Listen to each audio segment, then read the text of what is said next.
Setelah kehancuran pasukan Raja Abraha, kota Mekah semakin ternama. Dari kota inilah sejarah manusia paling mulia dimulai. Ka'bah sebagai jantung kota Mekah semakin ramai dikunjungi para peziarah. Demikian pula para pedagang. Mereka datang dari berbagai penjuru jazirah. Namun sayang, Ka'bah mulai diselewengkan fungsinya. Akibatnya, kejahiliahan merajalela. Bahkan pada masa itu, memiliki bayi perempuan adalah hal yang sangat memalukan. Aib bagi keluarga.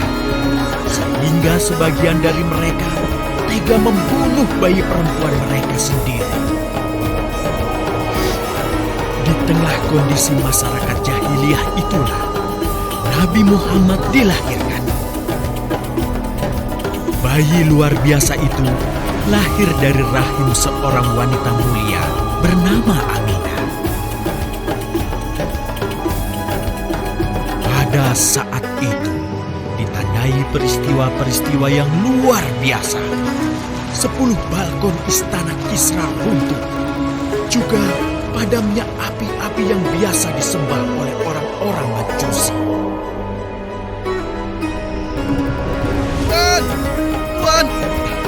Tuan Abdul Muthalib, ada kabar gembira. Kabar gembira? Ada apa? Kabar gembira apa? Tuan, cucu Anda telah lahir. Benarkah laki-laki atau perempuan? Laki-laki, Tuan. Subhanallah. Alhamdulillah. Allahu Akbar. Kalau begitu aku ingin segera melihatnya.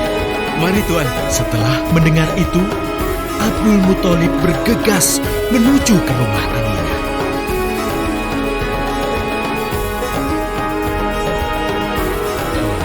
Cucu, kasihan engkau terlahir yatim. Dengan penuh kasih sayang, Abdul Muthalib membawa cucunya ke Ka'bah. Ya Allah, jadikanlah cucuku ini menjadi seorang yang mulia dan terhormat, sebagaimana Nabi-Mu Ibrahim alaihissalam.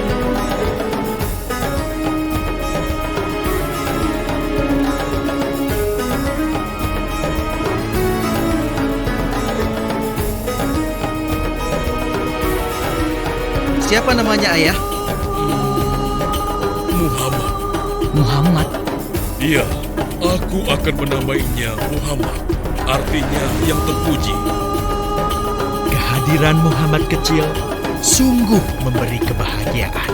Tidak hanya bagi keluarga Bani Hashim, bahkan seluruh kabilah suku Quraisy menyambutnya dengan sukacita. Kemudian Abdul Muthalib mencarikan ibu susu bagi Muhammad kecil. Kita sudah berhari-hari mencari anak susuan, yang dari situ kita akan mendapatkan imbalan yang cukup. Namun hingga saat ini, belum juga kita dapatkan. Ya, istri, aku mengerti. Apa kita terima saja bayi yatim itu? Muhammad maksudnya? Iya, cucu dari Abdul Muthalib. Kasihan dia. Hampir semua teman-teman dari rombongan kita tidak ada yang mau menyusuinya. Karena tidak ada harapan untuk mendapatkan imbalannya dari ayah bayi itu. Betul juga engkau, istri. Kasihan anak itu. Aku mendukungmu jika engkau susui dia. Mudah-mudahan Allah memberikan keberkahan bagi kita. Halimah segera mendatangi Abdul Muthalib. Dia bersedia untuk menjadi ibu susu dan pengasuh bagi Muhammad kecil. Betapa gembira Abdul Muthalib mendengarnya. Halimah dari Bani Sa'ad itu akhirnya dipercaya Abdul Muthalib untuk mengasuh cucunya 2 tahun lamanya. Ayo istriku, kita berangkat sekarang. Sebentar lagi suamiku, insya Allah kita berangkat sampai anak ini kenyang. Kalau begitu, aku lanjutkan berkemas-kemas dahulu. Hah? Ada apa suamiku? Lihat, unta dan keledai kita. Mereka demikian sehat, tidak seperti sebelumnya. Subhanallah, Betul suamiku, tidak seperti kemarin. Demi Allah, kau tidak salah memilih istri. Kau telah mengambil anak yang dipenuhi dengan barokah. Allah melimpahkan keberkahan atas Halimah dan suaminya. Mereka pulang ke kampung Bani Sa'ad dengan penuh rasa syukur. 2 tahun berlalu sudah. Tugas Halimatus Sya'diyah sesungguhnya telah usai. Saatnya Muhammad kecil harus dikembalikan kepada ibunya. Terima kasih Halimah. Engkau telah merawat anakku dengan baik selama 2 tahun. Tidak ada yang bisa kuberikan kecuali aku berdoa. Semoga Allah memberkahi engkau dan keluargamu. Amin. Saya juga bersyukur diberikan kepercayaan dan kesempatan merawat anakmu, wahai Ibu Aminah. Namun, begini Bu, mohon maaf. Kalau boleh, izinkan aku merawat Muhammad lebih lama lagi. Aku masih sangat sayang padanya. Baiklah, kalau begitu aku setuju dengan usulmu. Bawa dan rawatlah Muhammad sebagaimana dia anakmu sendiri. Terima kasih Ibu. Terima kasih. Begitulah Muhammad kecil kembali ke tengah-tengah Bani Sa'ad. Ia tumbuh menjadi anak yang memiliki banyak teman karena kemuliaan akhlaknya. Tatkala berusia sekitar 4 tahun, terjadilah suatu peristiwa. Muhammad, Bu! Muhammad! Muhammad? Kenapa Muhammad? Muhammad dibawa orang. Hah? Dibawa orang? Diculik? Coba ceritakan. Ketika kami tengah bermain, tiba-tiba ada orang dewasa datang. Dia langsung membawa pergi Muhammad dan membunuhnya. Hah? Membunuhnya? Ya Allah, di mana? Di mana? Antarkan ibu ke sana. Dengan perasaan cemas, Halimah bergegas menuju tempat itu. Dan dilihatnya, Muhammad kecil tengah terduduk. Muhammad, apa yang terjadi denganmu? Dengan sangat tenang dan jelas, Muhammad kecil menceritakan apa yang telah terjadi. Bahwa seseorang telah membelah dadanya, mengambil hatinya, kemudian mencucinya dan mengembalikannya lagi ke tempatnya semula. Maka sesungguhnya yang datang itu adalah malaikat Jibril. Dia ditugaskan Allah untuk mencuci hati Rasulullah sehingga bersih dari segala kecenderungan setan. Subhanallah, sungguh anak ini bukanlah anak sembarangan. Sebaiknya aku kembalikan saja kepada ibunya. Peristiwa itu membuat Halimah sangat khawatir. Maka bergegaslah Halimah mengembalikan Muhammad kecil kepada ibunya. Menginjak usia yang ke-6 tahun, Muhammad kecil diajak ibunya untuk berziarah ke makam ayahnya, Abdullah di Yathrib. Dalam perjalanan pulang kembali ke kota Mekah, Aminah pun jatuh sakit. Dari hari ke hari, tubuhnya semakin melemah. Hingga di sebuah kota bernama Abwa, letaknya antara Mekah dan Yathrib, Aminah meninggal di sana. Dan Muhammad kecil pun menjadi seorang anak yatim piatu. Sejak itulah Muhammad kecil dirawat dengan penuh cinta dan kasih sayang oleh kakeknya, Abdul Muthalib. Muhammad, sudah berhentilah memerah susunya. Insya Allah, sudah cukup untuk persediaan kita hari ini. Beristirahatlah sejenak. Makanlah agar kau tetap sehat.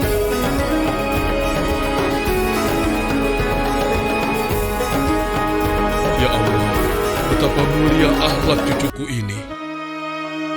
Namun, kasih sayang Abdul Muthalib tidak berlangsung lama.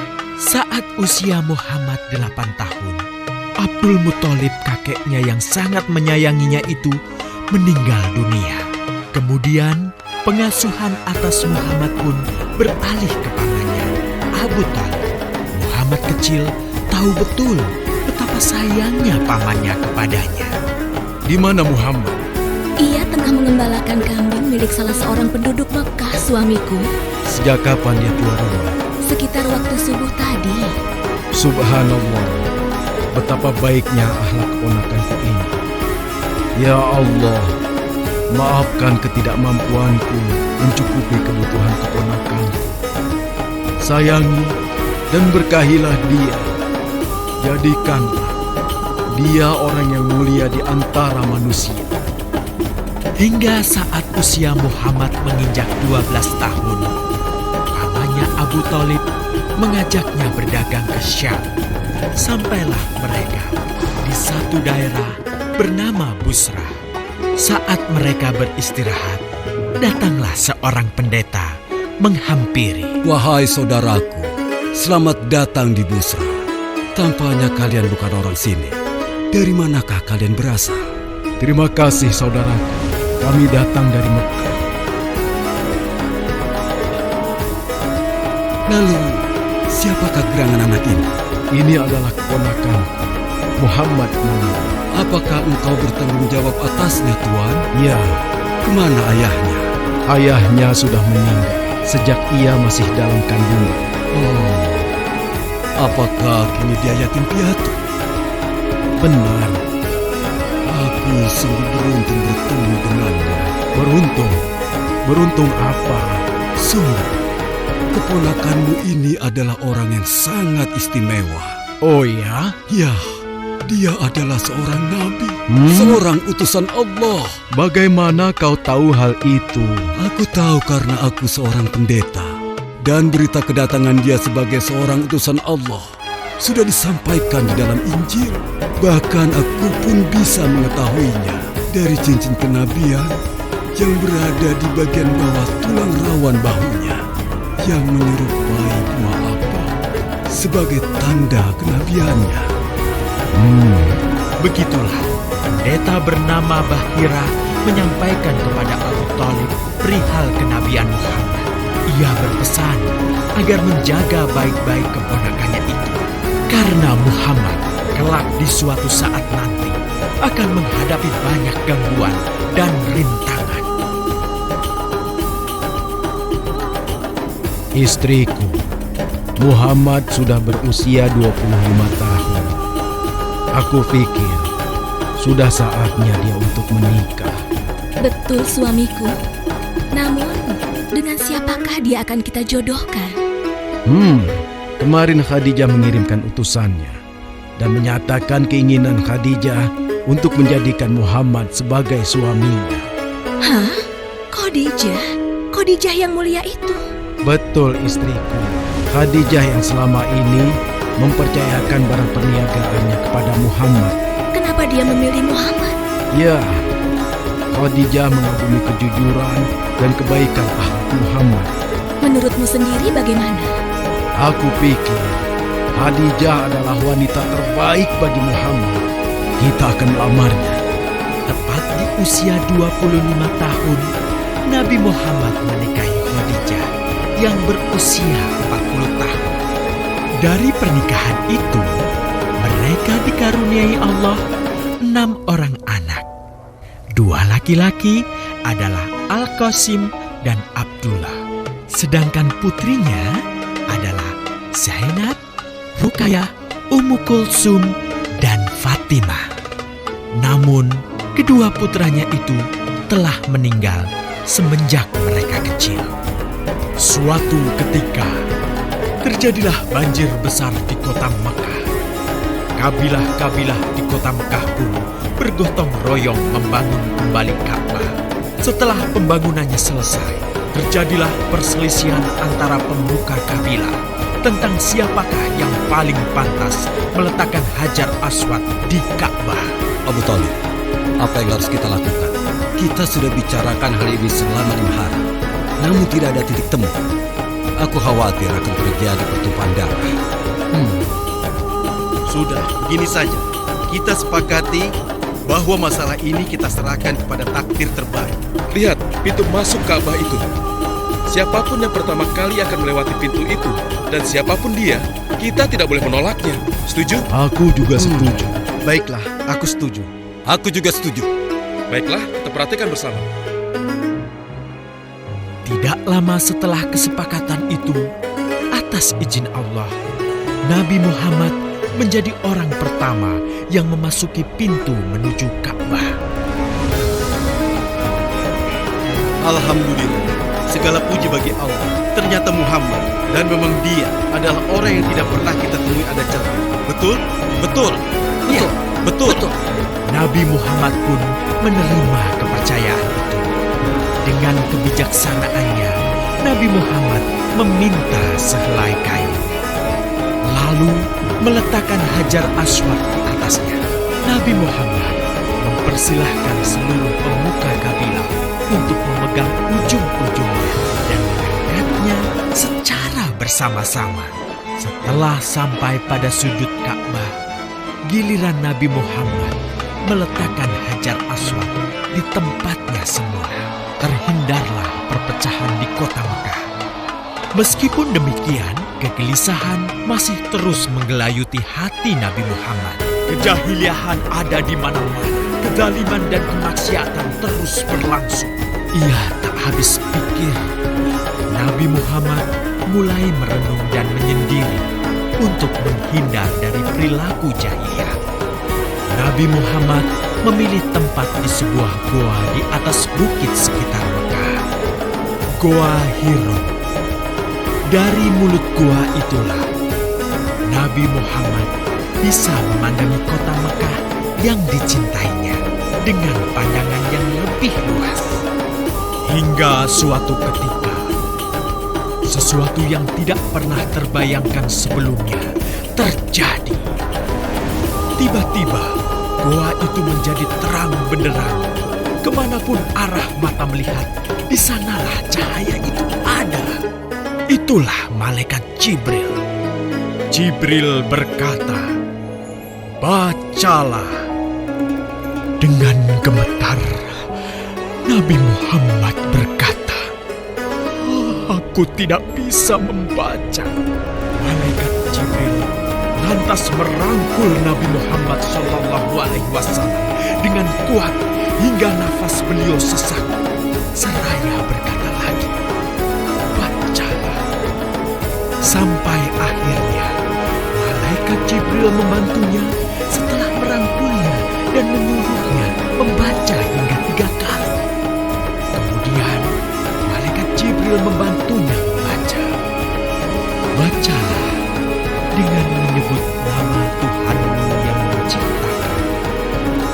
Dia telah menciptakan manusia dari segumpal darah. Bacalah, dan Tuhanmulah yang paling pemurah, yang mengajarkan manusia dengan perantaraan Al-Qalam. Dia mengajarkan kepada manusia apa yang tidak diketahuinya." Kalimat suci telah terucap. Resmilah sudah.